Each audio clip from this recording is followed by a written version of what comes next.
26 जून. श्रीराम जय राम जय जय राम, श्रीराम जय राम जय जय राम, श्रीराम जय राम जय जय राम, श्रीराम जय राम जय जय राम. नियम थोडा करावा पण तो शाश्वताचा असावा. ज्या झाडाची वाढ व्हावी असं आपल्याला वाटतं त्या झाडाला आपण पाणी घालतो, त्याची मशागत करतो, त्या झाडाकडे जास्त लक्ष पुरवतो. आणि जे झाड वाढू नये असं वाटतं किंवा ज्या झाडाचं विशेष महत्त्व आपल्याला वाटत नाही त्या झाडाकडं आपण दुर्लक्ष करतो. तसं जेणेकरून परमेश्वराच्या ठिकाणी बुद्धी स्थिर होईल त्याची जोपासना करावी.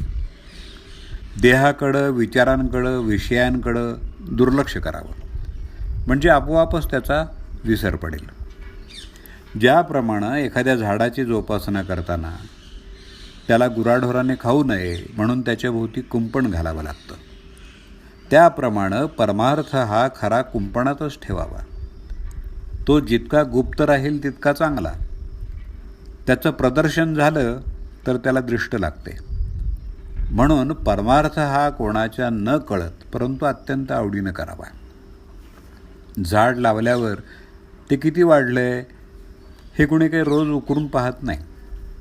त्याप्रमाणे अनुभवाच्या प्रचितीच्या मागं लागू नका, त्यामुळं प्रगती खुंटेल. हट्टी आणि व्यसनी माणसं एका दृष्टीनं मला आवडतात, कारण त्यांचा हट्ट भगवंताच्या मार्गाला लावला की झालं.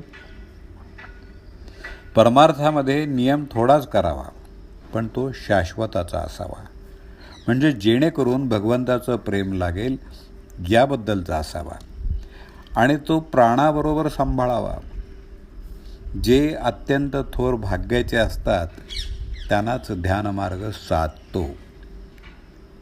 हा मार्ग फार थोरांचा आहे. ध्यानामध्ये जगाचाच विसर पडतो. त्या अवस्थेमध्ये दिवस काय पण वर्षसुद्धा जातील पण त्याच्या देहाला काही होणार नाही. आपल्यासारख्याला साधनात साधन म्हणजे भगवंताचं नाम, दानात दान म्हणजे अन्नदान आणि उपासनेमध्ये उपासना म्हणजे सगुणाची उपासना. या तिन्हींमुळं देहाचा विसर पडतो. म्हणून शक्यतो या 3 गोष्टींची कास धरा. मनुष्याची साहजिक प्रवृत्ती ही व्याप वाढवण्याकडे असते. द्वैत वाढवून त्यात अद्वैत पाहण्यात आनंद असतो हेही खरं आहे. आता साधं मधमाशांचं उदाहरण घ्या. त्या अनेक झाडांवरून मध गोळा करतात आणि नंतर तो पोळ्यात एकत्र करतात. अशा एकत्र केलेल्या मधाचा केवढा गोड साठा होऊ शकतो. अशा रीतीनं सर्व द्वैतामध्ये एक अद्वैत म्हणजे एक राम पाहायला शिकावं. आणि ज्याला सर्वत्र राम पाहणं असेल त्यानं स्वतःमध्येच राम पाहून प्रत्येक कृती ही रामाची समजावी. स्वतःमध्ये राम पाहिल्याशिवाय तो सर्वत्र पाहता येणार नाही. तेव्हा स्वतःचा म्हणजेच देहाचा विसर पडल्याशिवाय सुख लाभणार नाही. आणि हा देहाचा विसर राममय सृष्टी झाल्यानंच होईल. म्हणून अखंड भगवंताच्या अनुसंधानात राहा.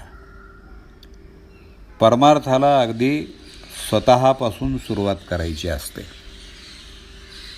जानकी जीवन स्मरण जय जय राम.